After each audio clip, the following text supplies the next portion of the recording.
Hey Reggie, it's Kurt and David from fishduck.com. How you doing? Is this a good time? Yeah, yeah. Fantastic, man. Well, we really appreciate you taking some time out to talk to us. I know you've spoken to both of us individually before, and we're really excited to be able to feature your story on the site and kind of remind fans of who you were and what you did at the University of Oregon.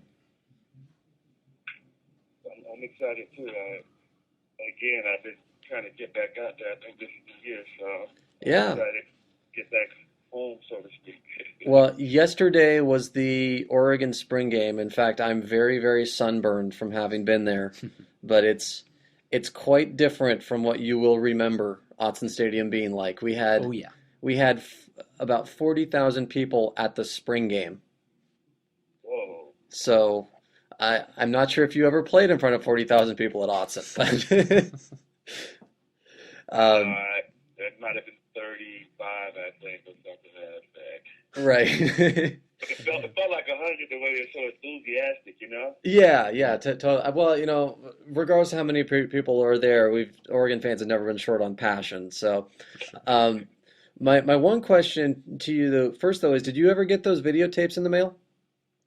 No, I didn't. Matter of fact, I had the wife pulling them out this morning when I thought about you guys were going to be calling me. Oh, okay. Because I was wondering about it. Like, I keep checking the mail. Like, nope, no tapes today. No tapes today. No tapes today. So, whenever you do, I will absolutely convert those to DVD for you and send them back. And it would be fantastic if we could take that footage and combine it with the article. But we might have the article due before we can get the footage in hand. So that's okay. That's not a big deal. We do have a couple of clips of like that. Can you name that duck and that little flashback video that you've seen? So we can use those and just some photos from your playing days. But essentially, what we're trying to do is just kind of get a recap, and we realize we're asking you questions of things that happened a long time ago. So if you don't remember something, it's okay.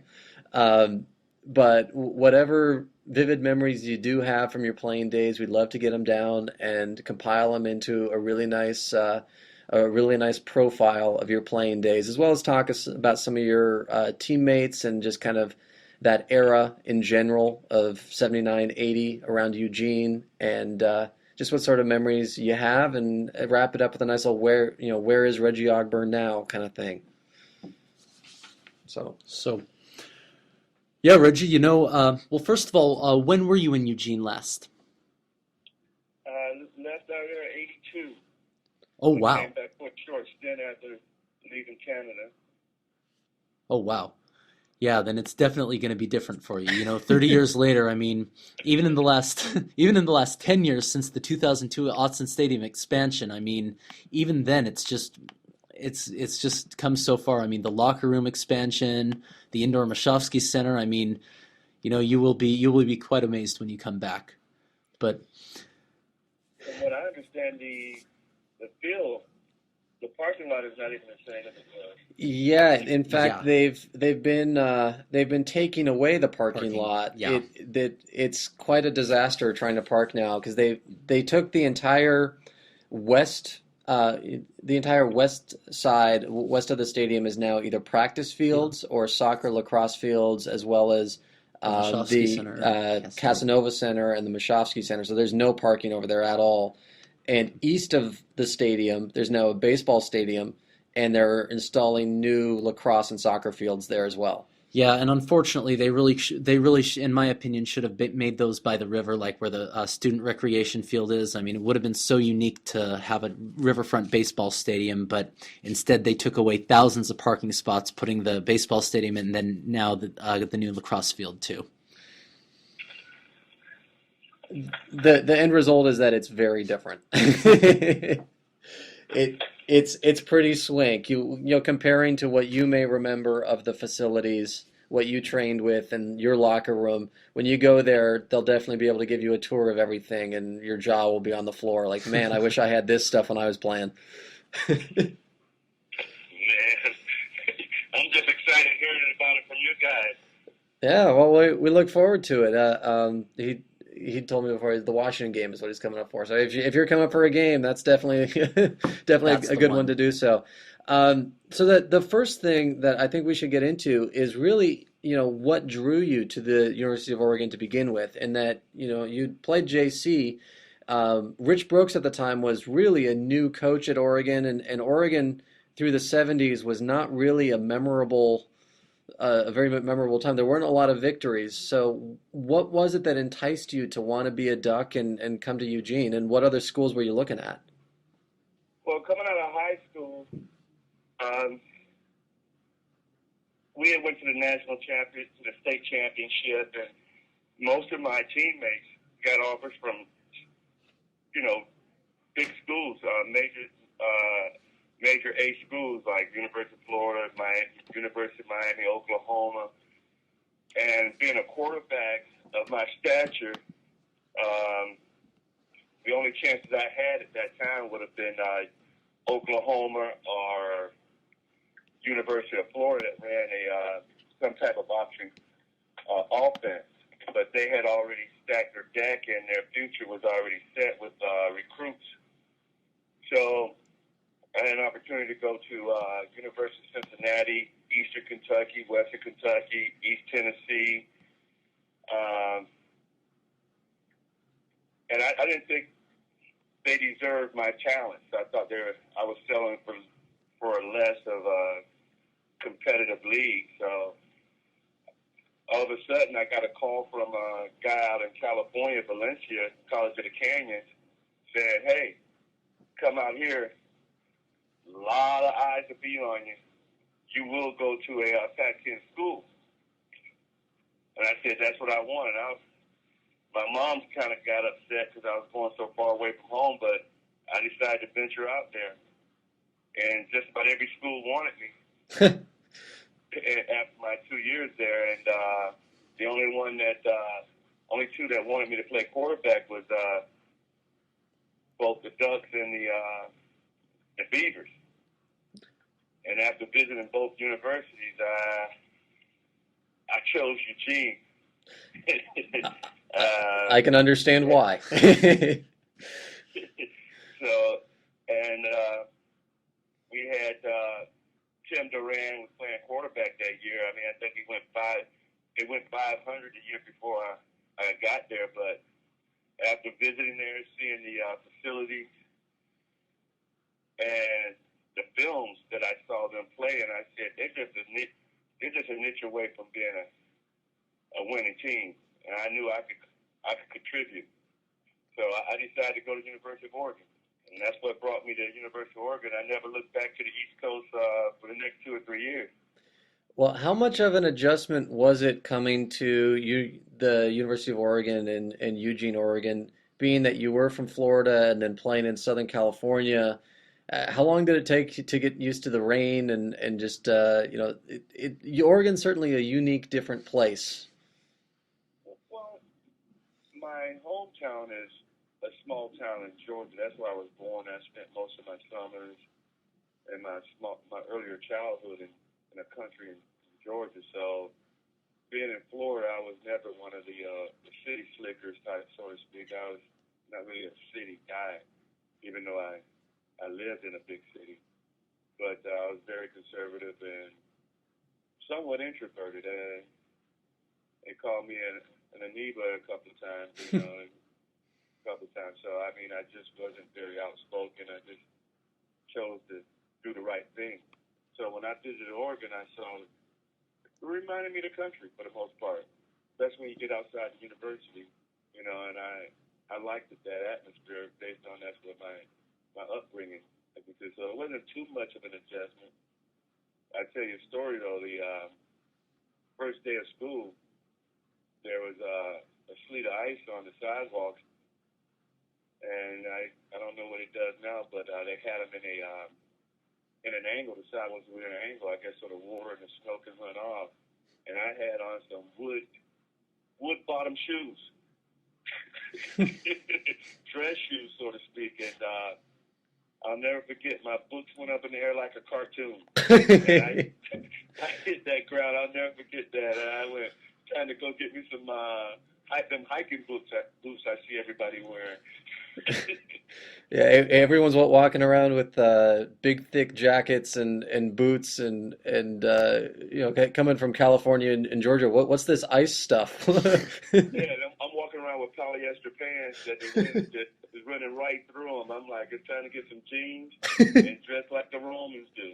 Exactly. Learn how to adapt or die, I suppose would be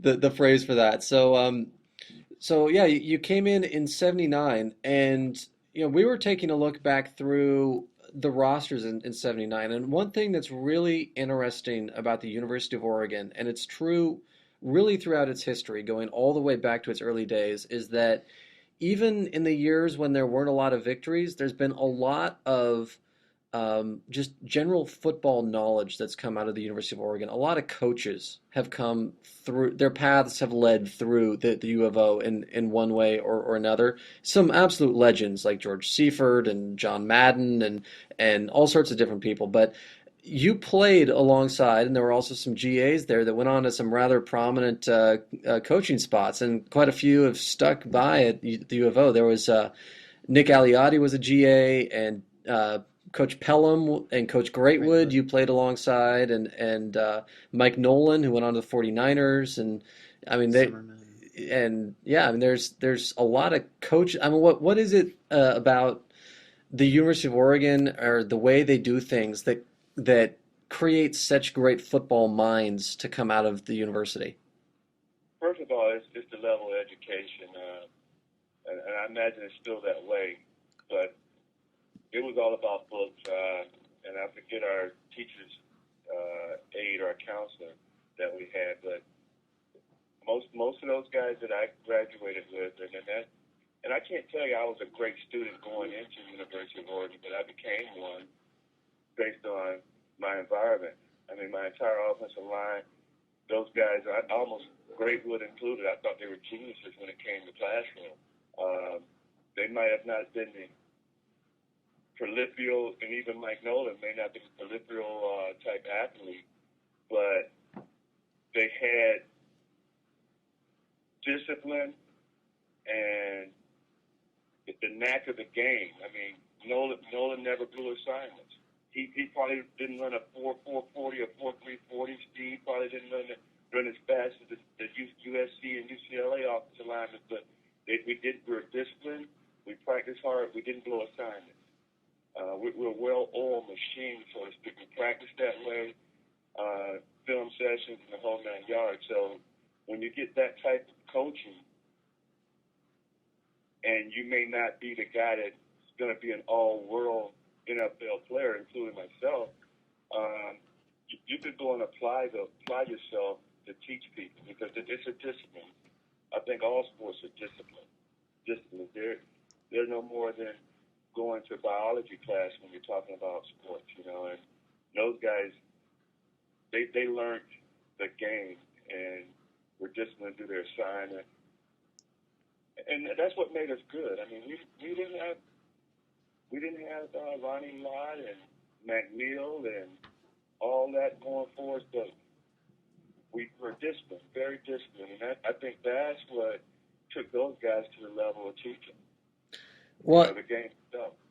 there were certainly players on those rosters though that went on to rather prolific careers. You look at guys like Mike Walter and Brian Hinkle and certainly Gary Zimmerman. I mean, there was some talent on those teams, and yet before you arrived, they had gone 2-9 in 1978. And I can't honestly think of another player that had as much of a turnaround instant impact as you, in that the team went 2-9 in '78, and then back-to-back 6-win seasons, and then as soon as you left, they went back to a 2-win season again. So like, what happened during those 2 years? Oh yeah, there was this guy named Reggie Ogburn leading the way. Well, the shock, I guess, and I'll tell you a story Rich Brooks told me because I got kind of selfish going in my senior year, thinking about NFL, Hmm. and I wanted to move to running back. And me and him had a long conversation about it. He told me, I need your leadership skills. And I said that to say guys like Hinkle that was on the defense, um, Walters that played linebacker for us, those guys rallied behind me giving every inch of juice I had. I mean, I go out there and I was a little guy compared to those guys we were playing against, and even my offensive line towered over me. I think they averaged something like 280, 270 or something like that on the front line, averaging about 6'3", 6'4". And if you're talking about a 5'9" quarterback, I had to find a lot of little alleys to throw that ball. And I tell you what, when I did throw it and I was running it, nobody didn't see me until I got 10 yards down the field behind those great guys. Well, and it's interesting too because you know in those days, and you know we talked about it before, but what I really recall of you know very early days as a young kid, and what I've seen of footage is that the offense basically consisted of Reggie left, Reggie right, or Reggie run around in the backfield until someone gets open and just truck it deep. So, That was pretty much the gist of it. And I tell you the story. Coach Whitmark playing against Purdue after I got my knee slightly twisted at the Huskies game, and he said, "I'm just sick of this. Every time you're not up to par, you're not playing good. We look like crap." And I didn't know if that was a compliment or he was feeling like he had his hands tied behind his back because he needed me so much. But I didn't. I played hurt as much as I could because I felt like if I didn't play, I was going to let the team down. And these guys, when we played Purdue, coach was trying to run an offense not surrounding me with the ball. And Steve Braidwood, Mathis, those guys looked at me and said, "Hey, Reggie, that ain't working. Run it, run it." So I called Sprint Right. I said, "Guys, I'm going to put Marcel to give me a call to run a stretch play or a 44 dive or something." And I'm like, I'm sweating bullets now because up in the not do what my coach said. So I ran in and scored a touchdown. I got on the sideline. He beat me up about it, but I think he was happy. But yeah, those guys, they love to see me run. They would give their all to block. Not too many times I got blindsided. Sure. Go ahead. Well, yeah, Reggie, you know that pretty much answers the question I was about to ask. Did the coaches encourage you to run as often as you did, or was that just a product of necessity? But that pretty much answers that. But all in all, how do you feel that, given the fact that, like Kurt said, that we started 2-9 before you, and then after you, we went back to the only 2-win season? How do you feel that you were able to use your leadership abilities to change the losing culture during your time in Eugene? A lot of it was my competitive spirit. I mingled with both the offense and defensive linemen, and the linemen were doing stuff in snuff, the Copenhagen, and I adapted to that. I thought this stuff's pretty cool. I'm around here spitting with a cup in my hand in the meetings, and I didn't look at myself, even though I had the talents and I was getting all the publicity and. And Reggie's not running good, the team's not doing good. I didn't get the big head. And I just made myself available to those guys and made sure they knew I was a normal guy too. And I take a look at my career now, what I'm doing now compared to what I was doing when I was an athlete. And I'm still managing people during the off season, during the football season. I'm dealing with Pee Wee leagues and Optimist League, just in me to lead people and manage. So that's me. That's an ingredient. That's one of the things. The thing in school they say, are leaders born or are they made? Mm-hmm. And I'm a true believer that they're born.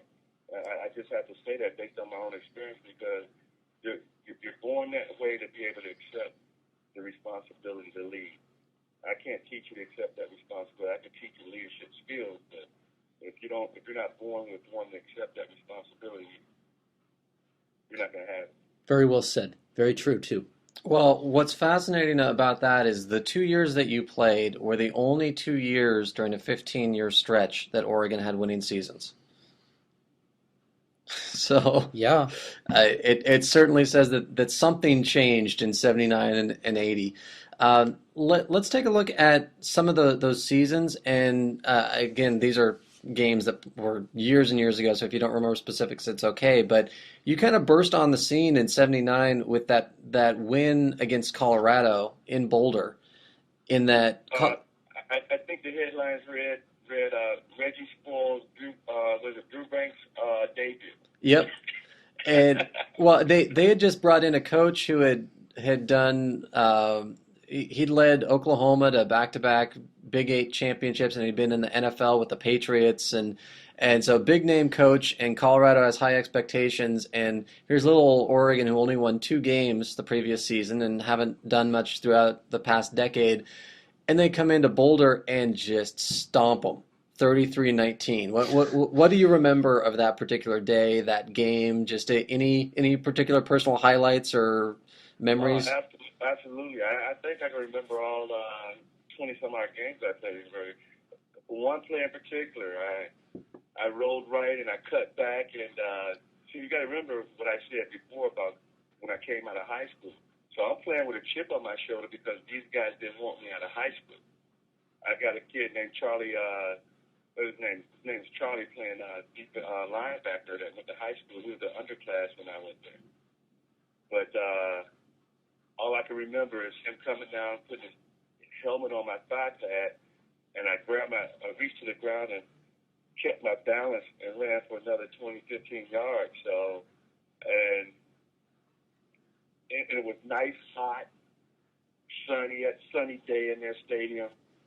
We were all fired up, and I think even though they were knocking the crap out of me, I just kept getting back up. I remember times where offensive lineman came and gave me a hand and got back up, and I'm seeing stars and cows. I'm counting birds, tweet. I mean, they're hitting. Both of us are hitting, and that was a great highlight when I remember cutting back and getting those extra 15 yards after he cracked me in the thigh. I didn't feel that until 2 days later, though. I was so pumped. Well, what's fascinating is that there was some bitterness there after the game because Fairbanks was quoted as saying, "I don't think Oregon is a very good football team, but it's a football team that just beat you by some 20 points or so." So, what does that say about Colorado? But more so, it seems like looking back through a lot of the quotes and a lot of things that were written and said, a lot of the outside perception of media and other teams was that Oregon wasn't a very good football team, but they just had no answer. They had no way to figure out how to stop little Reggie Ogburn all the time. No, it didn't see. And when I came in and after we competed that first spring, it looked like Coach had a second playbook, Coach Brooks, because he kind of ran the same offense that they ran the year before. And Tim Durango used to run the ball as well, but I took it to the next level with my fakes. Mm. Then he gave me an opportunity that he would leave me and I could read. We would leave a guy totally unblocked, and I would be able to read that guy rather than give it to the fullback or keep it. And that just took us to the next level because they had no answer for that option. And we didn't look like an option team other than me. Game time, they see me running, but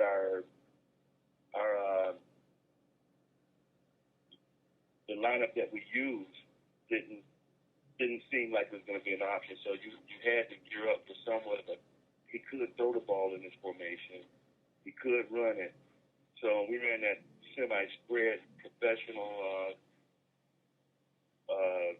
pro type offensive formation. You left yourself vulnerable for the option, and we were able to run the option out of any formation for the most part. So that's why I got away with murder and was able to be successful as well because it was very well disguised. And then if they stacked the middle, we could throw the little dump pass, we could throw the outside out. So Rich said I could throw the ball. but he liked to see me run more. Well, it's an interesting season when you look over the roster because after that Colorado win, there was the Ducks lost 4 out of the next 5 games, but then it looked like okay, here's another typical Oregon Ducks football season. But then you won the last 4 out of 5, and so there was this great streak that the Ducks got rolling on. Was that kind of a progression that happened that year, where as Coach Brooks kind of recognized more so your skills and the ability to run option, that the playbook kind of changed to where you became much more of the main offensive threat to run, and that resulted in those wins in the second half of the year? Oh yeah, most definitely. Now, in reference to the year before, he knew the missing part was he needed to get an offense going. I mean, that defense was second to none 2 years before. I mean, we've always had a great defense, even now to date. But prior to me getting there, we had a decent defense that would stop people. And when we came in, I was still a question mark. I just beat out the guy that had this guy that they got from high school prep, and he was supposed to Andrew Page. He was supposed to be all this. He had the size and everything, and they had Tim that was a starter. So I won the job out that spring. So going into the first game, which was Colorado, I'm still question mark. So I guess after that he figured I'm gonna have to put this in his hand a little more. And then we went back after Colorado, and I'll be quite honest with you, I got a little bit upset that he wasn't featuring me, so to speak. And then all of a sudden, we went through a turmoil period in the middle of the season, stopped winning, and they wasn't blowouts, but they wasn't games. There were games that we were in, and we should have won. It was like the offense kind of stumbled. Then towards the end of the year, it's like it was.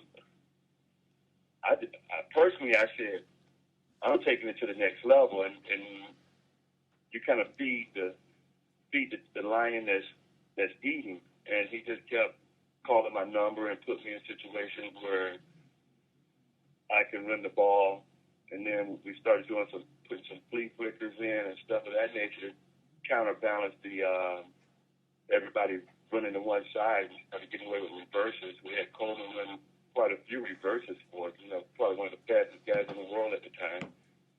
And they were smart coaches. They took my ability and my skill and got a lot of the other players involved in the game. I mean, that's why I just can't say it was all Reggie, because I didn't feel that I had a bunch of lame guys around me, because they would take everything that I was capable of doing and utilizing everybody else's skills to offset what the defenses were doing. Right. Well, and you're absolutely right that you look up and down that defense, and there were certainly players that were pro caliber. We mentioned before Brian Hinkle and Mike Walter, and the guy that we didn't mention, of course, is one of the names that's always remembered from this era, and that's Vince Goldsmith. And Vince, kind of like you, was a shorter guy, and maybe that's why he didn't get as much of a look at the pros as either of you guys did. They just look like, oh, well, they're not tall enough to play in NFL, blah, blah, blah, and then done, move on. But that guy was kind of a rock. I've heard stories from Trust me, when I went to Canada, when I went to the Rough Riders, we had a preseason game against him. I was at Winnipeg, and he was at Saskatchewan, I think it was. Mm-hmm. I got drafted by Winnipeg, and he was already at Saskatchewan in his second year. And we threw one of these Reggie rolls semi-right on 45-degree angle to throw the ball, and I looked to my left, and guess who's coming at me? Goldsmith. And he was. This is why I never wanted to. When we practiced against these guys, they were great athletes. I'm telling you, they made me better too, because I'm thinking I could juke him and get around him, but he was so low to the ground. He didn't go for my face, and he grabbed me and tackled me for like a 10-yard loss. And I'm like, thanks a lot. Hi, Vince. How you doing? Yeah, Yeah. I was curious if you two ever had any encounters in the CFL since you both ended up there, because you talk to guys from that era, and Vince was the one guy that no one ever wanted to have to block, and one of those guys that would put the fear of God in you, and to then have to, but at the same time, glad that he's a teammate and not on the opposing sideline. In the CFL, suddenly you're going against him. I was going to ask about that. Was that the only encounter that you and Vince had in the CFL, or were there other times that maybe you ran into other Ducks? No, that was it. That was the only one, and But it's a memorable one. yeah, it's memorable. And he was still a little short, big thigh guy that can. I mean, we worked on it in the weight room, and the guy he had quads and arms. He played like he was 6'3" though. I mean, I look at the games we played, the big boys, so to speak, USC and everybody. He stopped Marcus Allen like Marcus Allen was a little league guy. I mean, he was in the backfield on wrapped around his leg like, where you going, shorty? I mean, Absolutely. we played them seven. I think USC we tied 7-7, and they got Marcus Allen. They got all this talent. That was a great game. When we stopped them off defensively, uh, we stopped them offensively with our defense. I was pretty psyched that we can. That's why I always praise that defense. They don't get me back on the field, and they loved it because our offense was one of those offenses that we wasn't quick striking. We just drag it down that chin. We'll go 3rd and 3, get the first down. So they were sitting on the line, just sitting there going, "When I can't wait to get back in and hit." Very nice. Well, that 1979 season, your first year there, stands out in the record books because of all the great players that have come to Oregon, all particularly the quarterbacks. And you look at dual threat guys like Achilles Smith, and in more recent years, Dennis Dixon and Jeremiah Masoli. You remain the only player in Oregon history that has ever led the team in both rushing and passing in the same season. What does that mean to you, knowing that of all the great quarterbacks that have played at Oregon, and Oregon, by the way, is the number one team in the school for having, or the number one team in the country for having consecutive quarterbacks playing in the NFL. The record stretches back something like 50 years of at least having one player throw a pass in the NFL every single year. And the next closest team is Washington, and they're half that. It's like 20 to 25 years. So there's this unprecedented streak in the country of Oregon players throwing passes in the pros, which speaks to how many great quarterbacks have been at the University of Oregon, and yet of all of them, you're the only one ever that has led the team in both rushing and passing in the same year. What does that mean to you? So, first of all, I'll let you know when it dawned upon me that Dan Fouts went to the University of Oregon. I think it was the first spring game that we had, and Ahmad Rashad, aka, came to our spring game and got announced. And somebody said, "Oh, Dan Fouts used to hand the ball off to him and throw to him." Dan Fouts. You get now. I'm like, whoa! I'm following somebody that's in the NFL, and I had some funny feelings about the statistics that I had and not getting an opportunity to actually be in the NFL. And I see the history of quarterbacks mostly after me and the ones that were before me. And, they had leather hats and stuff, but Barry, you still talk about him. And I didn't know Robinson was the head coach for USC, was an Oregon Duck. Yep. It's like and we're playing against them, and I thought about that, and then I looked at it. I think the first guy that came out playing for Atlanta that made the pros prior to me leaving the university. What was his name? Quarterback. Oh, uh, after you left, Chris Miller? Yeah. Yeah. And I said, well, I rode that boat. I said, yeah, that's a dub there, buddy. He did pretty good there his first year.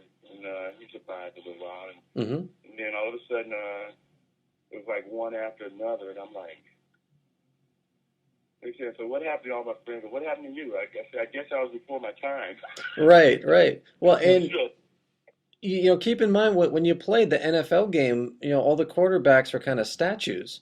It was straight drop back play, and here's a guy who can run, and it really wasn't until guys like John Elway and Randall Cunningham got into the league that people recognized that the quarterback could be I mean, there was Fran Tarkenton before that, but he was kind of the exception, not the rule. So when you look at kind of the NFL now, the type of players that are there and the way that they utilize, guys like Michael Vick and even guys at Oregon, Dennis Dixon and Achilles Smith, So, Masoli, who ran all over the place for a couple of years. Masoli's probably the best comparison as far. yeah, I thought about that a lot. But that was a big cookie. He's a pretty big boy too. I didn't have the stature he had, but when I looked at what he did, and a lot of days, a lot of weekends, I go, well, only he. And here's what we go through as quarterbacks that have the running ability. He's sitting there thinking about his future as an NFL quarterback, and he gets back there and he was forcing passes when he had an opportunity to run. And the same thing for the kid we got now. And that's one of the things that I didn't think twice about running that ball if it was open. I wasn't concerned about looking like the prototype NFL. I wasn't selling myself to the NFL. I was trying to win for Oregon now. And I see them sometimes apprehensive about using their athletic ability. And that's what kept us afloat. I wasn't forcing the ball down. I mean, if it wasn't wide open, Reggie's taking off. Because I can get 20 yards running just as much as I could throw it for 20. And I didn't have a very bad interception ratio. I didn't just throw it away every time either. So I wasn't one of those sporadic guys that would just throw it into the defensive hand.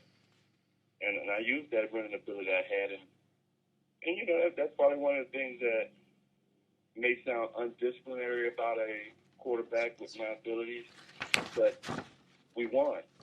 Yeah, At the end of the day, we can say we won. yeah, for sure. That's so true, Reggie. And you played in an era that fans seem to forget. I mean, the fact is, you did have those two winning seasons, but aside from those, fans seem to forget. I mean, because of the bad facilities, the subpar seasons, NCAA sanctions. So, what does it mean to you seeing where the program is today, but built upon the success of what you began in your era? I'm excited. I can go to the park or hang out with my guys or at work and say, hey, I started something. And I said, it was a long time before Oregon had winning seasons when I got there. And I don't regret one thing I did coming up at Oregon. And I felt like there's a lot of heritage before me. And I could say that I contributed because there's a lot of people in the stands used to tell me the stadium's always full, but by halftime everybody went to the parking lot. yeah. That was the whole saying. And then when I got there, there's quite a few people, both alums and students and hometown people saying, we actually could stay to the game the whole game without going out and getting blasted on beer. So I mean, that was a joke. That was a joke around, and we had to stay in the stadium the whole game because I was playing. So that was pretty exciting to get those type of compliments from people that has been diehard Oregon fans forever. Absolutely. Well, the 1980 season, your senior year, was interesting for a couple of reasons. One, that there was the whole NCAA issues and crap about ineligibility and all that. But there's a funny little twist on that in that the schedule had been reworked a little bit. The ADs wanted to have the Stanford game come first in the season to thinking that they could get some TV exposure that way. Of the Stanford team that year had Darren Nelson and it had John Elway and the prospect of, well, let's have Elway versus Ogburn, and the TV the TV station would want to show that, so they bumped Stanford up to week 1, and then all the NCAA crap comes down and you end up being ruled ineligible for the Stanford game, and the rest of the Pac-10, all the coaches immediately started screaming foul, not about the fact that the sentence had been reduced, but the fact that Stanford is the only team that doesn't get to play against Reggie Ogburn. Like, oh, And when we're speaking of the year before that, we beat them. yeah. And then Elway he's now the starting quarterback. I'll really tell you the truth. That is one sick piece of place in my stomach that I had to watch him. Because, see, the whole theory was I wasn't going to let him on the field. That we're going to go ball control. We're going to run 6 yards, 4 yards, first down. And he wasn't going to see the field. And that's a guy, God bless him, because he's good. I think as a team player, I was better than him. Individually, he had a great arm. But that would have been nice on my resume to have beaten John Elway. But, yeah, that was very sickening, and I didn't know if to think that was politically done. I have my own thoughts about that one, or it just happened that way. But I looked at him for years in the NFL and go, "You lucky son of a gun! You could have been a notch in my baseball bat saying I beat you in college. Right. You got away with it, and Lusk. You got to remember now, Kevin Lusk didn't do a bad job that game. Mm-hmm. He scored too quickly, and he kept Elway back. And it was a high-scoring game for the most part. Yeah, it was 35-25 final score. So, I mean, that was a good. Lusk let him back on the field because we went to our passing game. Lusk ran a few options to keep him honest, but he utilized his throwing ability, and we kept scoring too fast, and he kept coming back out on the field and driving them down, and pretty soon you wear your defense out. And I tell you, that's one of the things that can hurt you. They always talk about in the NFL now, you need a running game because who's that firepower guy? He comes in, he throws down the field every 5 minutes. What's his name? He does it very well, too. Now he's with Denver. He keeps his defense on the field. You can't score too fast. They need a break. Yeah. Well, I don't know. These days, Oregon kind of makes a living out of doing that, though. Scoring like 30 seconds flat. I look at Alioli, and he knows that, so he's got a depth on his defense, knowing that he's got to rotate defensive players because they're going to be out there all day because the offense is going to score every 2 minutes. Yeah. Well, from the fan perspective, it's a lot of fun to watch, though. I'm sure some of those defensive guys at times would be like, "Man, can we slow it down just a little bit?" You know? Yeah, the ones who fake their injuries make that obvious. Yeah, you go off the field, you turn around, you douse yourself with a Gatorade. Next thing you're back on the field again. Well, getting back to that 1980 season, after that loss to Stanford, one thing that I noticed about the roster, looking at the rivalry games, at Oregon, everything kind of revolves around Oregon State and Washington, and you beat the Beavers in both years that you play, which is fantastic, but you lost to Washington in '79. How good was it to come back to go to Seattle and beat down the Huskies as badly as you did, getting revenge for the previous season? And I got to add to that, they didn't win again until 1995, another 15 years till we won in Seattle. Well, first of all, the game that we played them in '79, when they beat us, the whistle blew. We had an option play. It was 28. I put it in Vince Williams' stomach, pulled it out, and the whistle blew, and I stopped. And the cornerback continued and dropped right on my knee, and that's when I got the cartilage tear in my right knee. Oh. That I feel to this day right now when it gets a little cold in Florida, believe it or not. I could tell you when it's going to rain. The arthritis is set in there, but yeah, going back up there, it was a lot of revenge on my behalf personally because they took me out. It was almost, I think, the first or second quarter, and then I tried to go back in, but my knee wouldn't allow me. And that entire year, I continued to not be able to practice full until about Tuesday or Wednesday because my knee would just swell. And I didn't find I had torn cartilage until after that first year. So going back up there to play them, only thing I can think about is they made it very unbearable for me for my first year at the University of Oregon in terms of having not be able to practice 5 days a week. Okay. Well, and it is interesting in that that knee injury, because of it, I assume that means that you weren't able to run as much, but you still put up almost as many rushing yards as you did in 79. Well, how much of a hindrance was it come game day? No, that injury it was swell. After I come Tuesday, I was perfectly fine. The swelling went down. I had total mobility. And then after game day, it would blow up like a balloon. I mean, I would play. I didn't have to get any type of injections. I just had to make sure I did my treatments and my leg lifts and get the whirlpool going on it and ice it and take it through hot cold treatments each day after practice. So it was bearable, and it didn't affect me as much during that year to play game after game as it did when. So here's the other story. I didn't get operated until it was time for scouts to come by prior to my senior year. Mm-hmm. And that's when I did my 40 times for all the NFL scouts Oh, right after surgery. So, and I had asked Coach, I said, I really don't want to do this thing with these guys because that's the record they're going to have, and I'm really not ready to go. So I didn't even go through spring ball that hard because I was getting ready for the following year.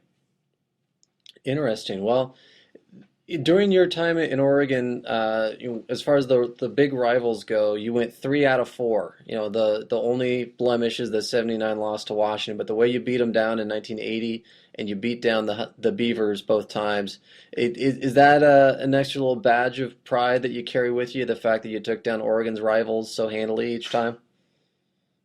Yeah, because that's what we always talked about. It was just certain games you had to win. It was a bragging right. Michigan State, they beat us the 1 year in the first year, and you could almost get away with losing against Michigan State because technically everybody thought they were a better team than us.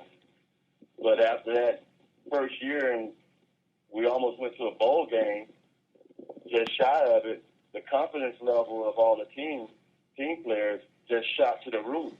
So the following year, going into my senior year, it was like rivalries. It doesn't matter. We felt like we were just as good as any team that we were going to play. But, yeah, it was a prerequisite to win those rivalries. Anybody you play in the Pac-10 or Oregon State or Washington or the Huskies, we were psyched out. I mean, Coach Brookston and all the coaching staff, they had that gleam of look like this is for the Northwest and the West Coast bragging rights. We had to win them. Right.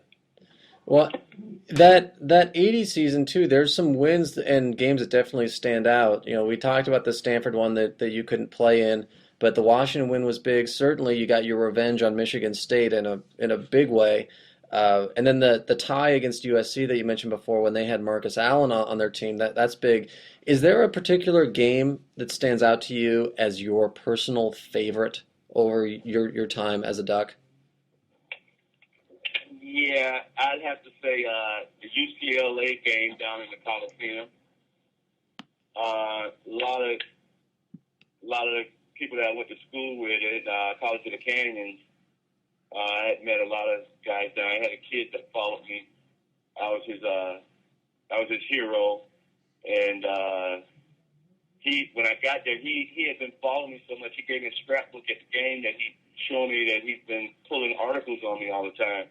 But that UCLA game against Kenny Easley and McNeil and Ramsey, that was one of the things I wanted to show because he was touted as going to the NFL. He had that 6'2" frame, and I was just 5'9.5" in the program, 5'10", and I wanted to show in front of that crowd that Oregon was the place to go. And not only that, they wanted me to go to running back, and I wanted to show them that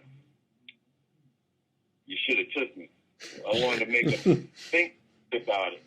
And that was Donahue at the time, which is, I think, another Oregon grad, isn't he? Yep, yes, he was.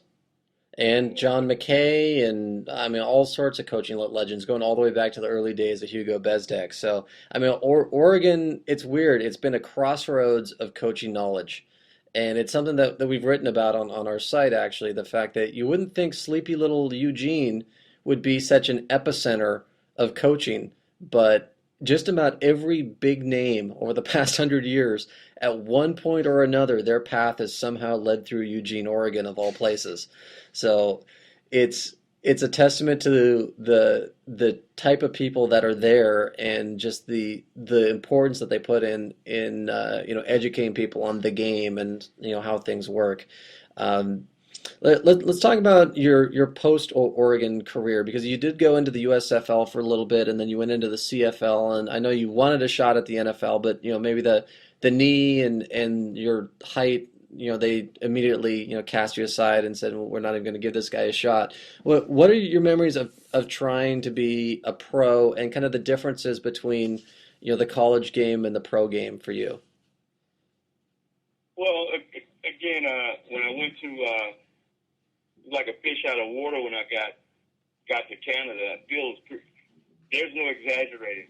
That Canadian field is wide. It feels like sideline to sideline is like goalpost to goalpost. So that was a shock to me. And going there and lasting a couple of preseason games and then get an opportunity to go to the Saskatchewan Rough Riders for a tryout, still at quarterback. Then they moved me to defensive back. That's when I came to the conclusion that I was going to be a skilled position. And being the athlete I was, I adapted pretty good. And I can tell you right now, I had one episode where I bit on a down and out, and I thought I had the interception. And there's an old technique that you use your inside arm to knock the ball down, and you take your outside arm and hang it around the guy's hip in case you miss the ball. Well, I did it vice versa, and the guy went up the sideline in practice. And I guess they figured, he's a little too risky or don't know what he's doing. That's when I came back to Eugene. And I said, let me go ahead and seize the opportunity because I was well-liked and known, get my career going and get a job up here. And that was 1980 when the interest rates went to the roof and economy got kind of bad up there because nobody was building homes and the lumber industry started going down. And I took a job as a loan officer and management trainee loan officer there at the local bank. I want to call it a U.S. bank that was there at the time. Mm-hmm. And I said, I'm not an office guy. And Coach Whitmark said, hey, man, you still want to play? I said, yeah, Coach. He goes, the best man at my wedding is the offensive coordinator for the Oakland Raiders. I took that little Audi 100 LS I had and drove down to Oakland. And stayed there until the last cut. I went through about 5 roommates. That 5 o'clock knock on the door. Right. I'll never forget that. That 5 o'clock knock on the door will send. It would give you an upset stomach because you don't know. You know you got a roommate in there, but you wonder which one it is. And I went through 5 of those guys. And that sixth time toward the end of the season. Matter of fact, what's his name? Chester Raymond Chester, the Goose, Hendricks, all of them on the sideline during preseason telling me, hey, little man, you're going to make it. You're going to make it. Because they had finally moved me to wide receiver. Mm-hmm. And Whitmark's best man is what? I forget his name right now. He tells me, hey, you going to throw for me today? I mean, in practice, I was just showing out. I was doing it. I was making it happen. So now the veterans are telling me I'm going to make it. But they didn't know the financial situation, and I know now that it's a true business. Mm-hmm. That they had too much money invested in people they had signed already. I came in as a free agent. And they really had no loyalty to me at the time. So they told me to go down to San Francisco and play for this to play for this semi team, and if they needed me, they'd call me back up. When I get to this semi team in San Francisco, guess who I'm running into? Rock Richmond. He's playing for him. You remember Rock Richmond? I don't know. The punt returner played cornerback for us with Mike. Oh, okay. He's playing with this semi team, and I'm going, okay. So I'm sleeping on his couch. Now I go from being this highly talented athlete to sleeping on a couch. No job. I'm just sitting here for a couple of weeks thinking Oakland's going to call me back. Well, they never did, and I told the guy who owned the construction company, semi-pro team guy, I said, guy, I need a job. I got to be self-supportive here. And he goes, I just hired the last position I had. I said, well, you just lost me because I'm going home. Very nice, man. I drove from there all the way across country. I stopped by and saw, you remember Jackson that played wide receiver for me? I do, yes. He lived in Idaho. I stopped over there and stayed a week with him. I had a classmate that stayed in Aurora, California. I stayed with him for a week, and I finally made it to Atlanta, where one of my studious friends, not an athlete, that I used to study with, Rick, his name was Rick Slade. So I stayed with him a week in Atlanta. He was selling machines. And then my last stop was Orlando, Florida, and that's where I ended up playing, getting into the new league that they had, which was called, what's the name of that league that came out? The USFL? Yeah, the USFL. And guess who was my coach? No idea. Oregon State's father. The guy played receiver for Oregon State, and his father was a coach up in Portland for a little bit. Mouse Davis? No, not Davis. I was playing with the Breezers. That's the team I was trying out for, because all the teams are located down in Orlando. The Philadelphia Breeze. That's where he was the head coach of, and I think his name out there about 2 days from now. His son ended up being the assistant coach for him. Anyway, that lasted about 3 weeks. So you had Herschel Walker, everybody and their mother that was out of the game for a little while came back to play. And that lasted about 3 weeks, and I just came on home. So, looking back at your time in Oregon during those 2 years, the time preceding, I mean, Oregon hadn't gone to a bowl game since 1963, and Oregon would end up not going to a bowl game until 1989. And certainly there's arguments to be made that during those 6-win seasons back to back, that the way that you elevated the program from just 2-win seasons up to 6, that not only were you deserving of maybe being a Pac-10 MVP or a team MVP, but possibly even a Pac-10 MVP for the way that you were carrying the team and making Oregon, a force in the conference. Could you recognize the sense of pride and enthusiasm that was being injected into the city and the program as a whole because of the success that the Ducks were suddenly having on the field in 79 and 80? Yeah, I saw that happen in front of my eyes. The enthusiasm and it's just the emotions in general about the university athletic program in general. And I did get recognized as a player of the year in the Pac-10.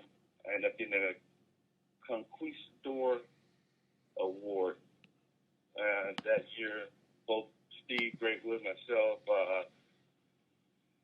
running back that played for Stanford, little short guy that went on to play in Minnesota. Oh, Darren Nelson? Yeah, and what's his name was there? Ronnie Lott. Pretty big deal. I did get recognized as that, but Pac-10 player of the week about 3-4 times a year. I didn't get too hung up on, because I thought it was going to happen for me. I didn't get too hung up on not getting what I thought I deserved. And I never felt like anybody really owed me anything, because I felt more or less it was a blessing to have the opportunity that I had. First of all, to be able to play the game that I love, and second of all, go in on a scholarship and have the opportunity to graduate. So I didn't feel the animosity of not getting what I deserved. There's another story when it got to the next level and how the NFL works. But from a university standpoint, or even a Pac-10, I didn't feel like I was shortchanged on any opportunities or any accolades that should have came to me.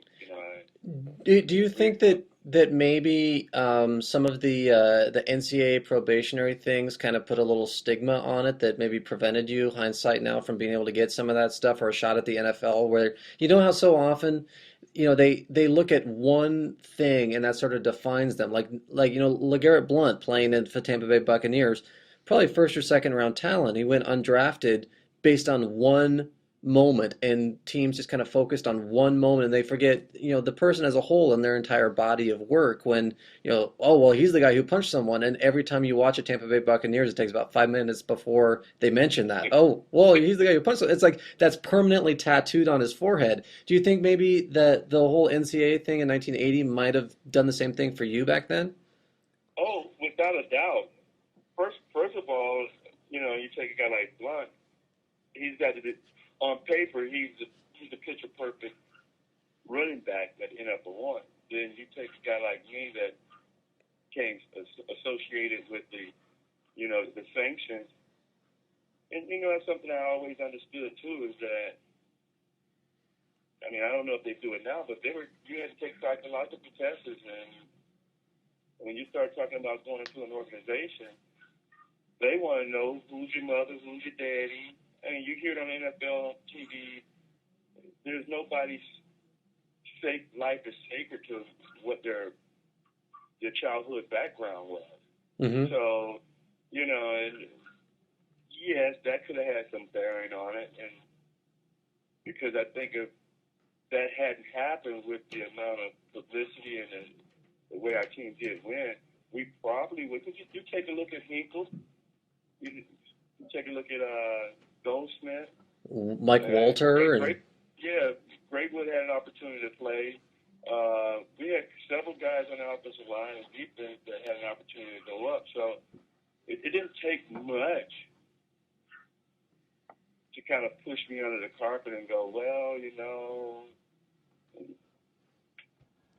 right. There's this one incident, and that defines you. I'm already a question mark with my height, and I wasn't running blistering 4.140s. So, yeah, that had something to do with it. Then Coach Brooks, he never let me waver. Me and him had to talk about the NFL and my next level, and he goes, I can never promise you're going to be in the NFL. It's one thing we have to do, though. We're going to make sure Reggie Osborne graduates from college. And that's when he had Barbara Walters that was her name. Barbara Walters was our counselor for the entire team. And she always looked and talked to teachers about our grades. So I had a mom and her to make sure that I was getting my lesson. Very nice, man. Well, kind of, advantage being hindsight. There's just a couple things that we want to wrap this up on. And one is that, a lot of memories fade over time, and certainly, when you get back to Oregon this fall, you'll see it that the common saying is, well, Oregon football didn't start until 1994, and so why should fans look back on the years that you played at Oregon? Why should people remember Reggie Ogburn, and why should people remember the 79 and 80 seasons? I'd say, if it wasn't a Reggie Osborne in 80 and 79 and 80, the recruiting gates would have never opened for the University of Oregon. When I saw the talent that they started getting after I had left, I felt I've had a sense of pride that, kind of put them out there to let kids know that there's an opportunity. First of all, you got to say, okay, successful black quarterback. Everybody knew who I was. And then you get the other kids that want to come to school there. You got people like Callum that was successful, that was from Los Angeles, from Southern California. He goes back home and talks, you don't have to necessarily talk to everybody saying, how's Oregon? How's Oregon? So with that said, hey, I feel like I was a catalyst in helping put them up in front of people that would say, I think I might go there. In the past, everybody's going to University of Oregon. When I call back home and say I'm going to University of Oregon, what's there? And it's a great environment. Education. Back then there was no partying to do, so I knew I was going to go to class. I didn't have to worry about hanging out down in Los Angeles like I did when I was in junior college. So I'm going to go to school. I'm going here to go to school. And I was the second in my grandfather's family to graduate from school. My uncle and myself. My youngest uncle. So that's what I would say is football started because I didn't go there because Dan Fouts was the coach, the quarterback. I went there because I saw an opportunity to, first of all, to start and make a difference. Mm-hmm. And then '94, I guess they have an argument too, because either you win it all or you don't win it all. We didn't win it all, but we had a good time winning what we did win. So Right. Well, in looking at the program today, Chip Kelly's offense, utilizing quarterbacks to get into open space and be able to run and doing all these option fakes and everything. Personally, as a fan, remembering watching you when I was a very little kid, I can't help sometimes, particularly when Jeremiah Masoli was playing at Oregon. I'm sure you watched a lot of games with him, just thinking, man, what could Reggie Ogburn do in this offense? So, from the man himself, what do you think you could do in the type of system that Oregon is running now? all I could tell you is it'd be like a kid in a candy store. It really would. I just get the hairs on my arms stand up when I watch those games. I mean, that offense is so dynamic. And then you just look at it, it's like, most of my plays were straight out. Reggie's going to run. It was a straight out sprint right, straight out sprint left, or quarterback draw. Mm-hmm. A lot of times there wasn't too much deception when I ran the ball. And then I look at deception that's there now, and I see whether it was Mazzoli or whomever or Thomas. I mean, the way that offense designed, they're out there on an island by themselves. The fake and he's a mastermind. That coach is a mastermind. Nobody runs that offense like he does. The play calling, the way they execute it. I've seen some remnants of it out through some other teams, but the way he executes that and they run those plays, anybody else is just a mimic of it. Absolutely. Well, can we get a little bit of a where are they now thing to kind of get a quick update on Reggie Ogburn's life after after you hung up the cleats? Yeah, what do you do these days, and what do you like the best about what your time at Oregon made you into the man who you are today? No doubt. Coming back home, I tried to sell some life insurance, be a manager for Wendy's, and I ended up working at UPS for about 9 months. And I'll tell you, I got into management after those 9 months because of the college degree I had. The education definitely opened the door there, and I worked there for 15 years in the transportation business for them as a manager. And along with that, I've been in the transportation business ever since. Worked for FedEx, working for a freight company, SIA Motor Freight, SAIA Motor Freight. I'm in charge of everything from in South Florida. So here I am again. People working for me. I'm leading people and directing people and setting an example to do the right thing. So a lot of that was attributed to the education and my athletic sprawl that I had at Oregon. Just being a leader right now. I love it. Instant results in the transportation business. When you go home, you know you did a good job and you didn't, just like a game. At the end of the game, you either know you won or you lost. And that's what's so in common with the transportation business. Each day is different, but you know if you did the job or not at the end of the day. Fantastic. Well, do you have any other questions, or I think I'm good. Well, besides that, I think I'm pretty good too, Reggie. But just when you do plan to come back here to Oregon, is there any special like place you would want to visit? Like, for example, any restaurant that might still be in business that you love to hang out at, or any place, any kind of thing that you would like to take a walk down memory lane or I place? want to go. I want to go to the club that we had on campus and get a picture, and I want my own picture. That's me.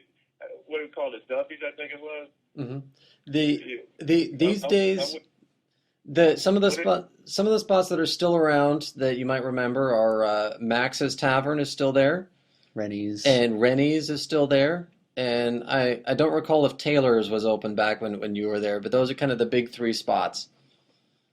Yeah, that was me hanging out with the offensive linemen in the evenings or on the weekend off season, and they were big boys, so they got a picture, and I'm sitting there trying to hang with them, little Reggie.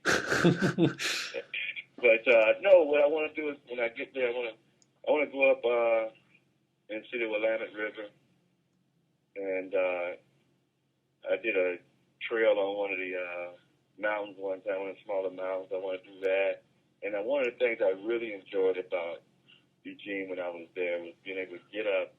That's why I never stayed there doing off season. I didn't come home.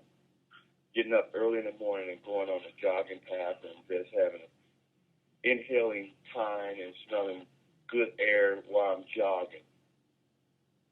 That was awesome. Very nice, man. Well, we'll be looking forward to Reggie Ogburn's triumphant return to Eugene come Definitely. October when the Washington game's taking place. Definitely. And I just dug out those videos. My daughter decided to rearrange my library. They get especially football season. Mm-hmm. I could really start going. Boy, I think I can still do it. They get kind of crazy around here. They call me old man, thinking I can run the ball still. So they kind of hit my videos. I found them. Fantastic. That's Well, great. get those in the mail. Once I get them in hand, I'll convert them to DVDs for you, and we'll also make sure that some of that footage ends up online so that fans can appreciate it. Yeah. And one other thing, Reggie. Speaking of your daughter, tell us really quickly about your family. How old are your kids? Tell us about your family just real quick and how long. Been married 28 years. Okay. My daughter just turned 26 Oh. this past month. She's a graduate of Central Florida. My wife graduates this Saturday with her PhD. Awesome. So she's been an educated family. I only have one kid, and that's my daughter, 26 years old.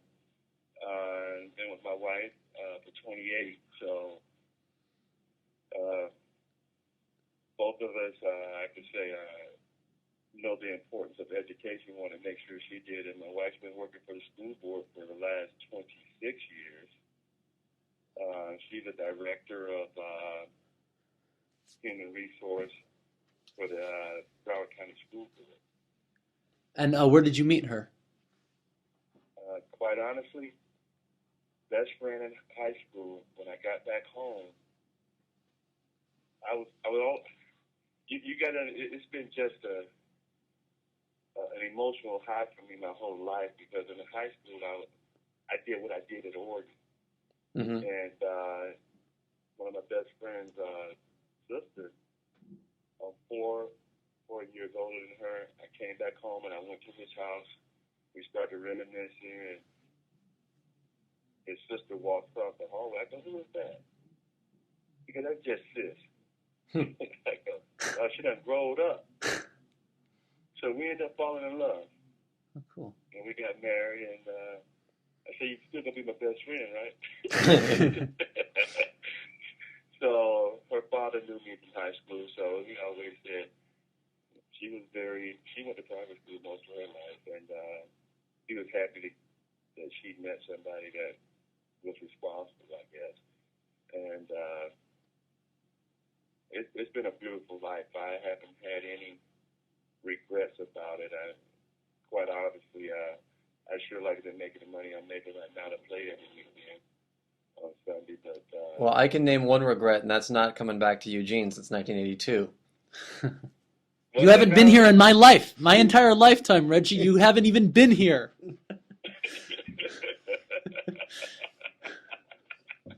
Well, I'm coming back. All right. Well, I think we have more than enough to be able to put together a great article here. So, Reggie, we cannot thank you enough for this time. This is going to turn out great. Be sure to get those tapes in the mail. I'll have them converted. I'll send them right back to you, and we'll let you know when the article comes out. We'll do it. I'll get those off for sure this week. Fantastic. Hey, thanks, Thank Reggie. you, guys. I appreciate you. We Great. appreciate it. Appreciate your time. Have a great day, man. It's been awesome talking to you. Take care. Bye.